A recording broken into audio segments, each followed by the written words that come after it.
ஜனநாயகன் படம் இந்த தேதியில் ரிலீஸ் ஆகக்கூடாது, பராசக்தியும் அந்த தேதியில் தான் ரிலீஸ் ஆக போகுது.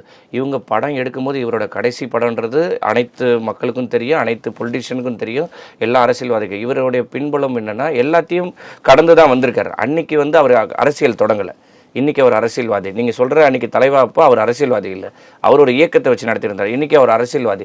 அரசியல் பின்புலம் நிறைய அவருக்கு ப்ரெஷர் கொடுக்குறாங்க, இல்லைன்னு சொல்ல முடியாது. அவர் நேரடியாகவே எதிர்க்கிறார். யார்? என்னுடைய கொள்கை எதிரி, அரசியல் எதிரின்ட்டு ஸ்டேட் கவர்மெண்ட்டையும் சென்ட்ரல் கவர்மெண்ட்டையும் எதிர்க்கிறார். ஆனால் இந்த படத்துக்கு எனக்கு அறிஞ்ச விஷயம் வரைக்கும் ஒரு ஆஸ் எ லாயராக என்ன சொல்கிறேன்னா, இது வெறும் ஒரு அடுத்த ஒரு படத்தை இவர் இதில் யூஸ் பண்ணியிருக்காருன்றது தான். அந்த காட்சிகள் இதில் பயன்பட்டுருக்கு.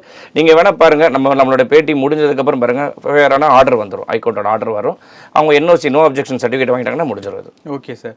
இப்போ என்ஓசி சர்டிஃபிகேட் இருக்கிறது அப்படிங்கிறதுனால தான் இன்னும் சென்சார் கொடுக்காம வச்சிருக்காங்களா? அதுக்காக தான் கொடுக்கல. அடுத்தவங்களோட படத்தை நீங்க எப்படி அவங்களோட ரைட்ஸ் இல்லாம நீங்க எப்படி இதில் பயன்படுத்தலாம்? இதெல்லாம் கேட்பாங்களா சார் சென்சார்ல? இப்போ நீங்க ஒரு நேஷனல் அவார்டே கெட்டு போகுது, எதனால? தேவர் மகன்ல. என்ன ஒரு ரீசன் தெரியுங்களா? ஏன்னா ஒரு தேவரத்தில் நம்ம இறந்ததுக்கு அப்புறம் உடனே அந்த மீசையை நம்ம எல்லாத்தையும் பண்ணுவோம், உடனே அவர் மீசையை ஸ்டைல் வைக்கிறார். அந்த ஒரு சின்ன ரீசனுக்காக அந்த படத்தோட நேஷனல் அவார்டு தட்டி போச்சு. அது தெரியுங்களா உங்களுக்கு?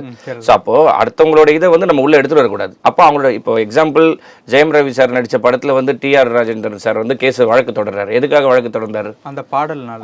அப்போ என்னன்னா, அப்போ இளையராஜா சார் அவரோட பாட்டை யாரும் பயன்படுத்துறாரு. அப்போ என்னோட எங்கள் வீட்டு பிள்ளை புரட்சி தலைவர் எம்ஜிஆரோட படத்தை நீங்க இதில் அவர் பர்மிஷன் இல்லை, அப்ஜெக்ஷன் இல்லாமல் நீங்க எப்படி பயன்படுத்தலாம்?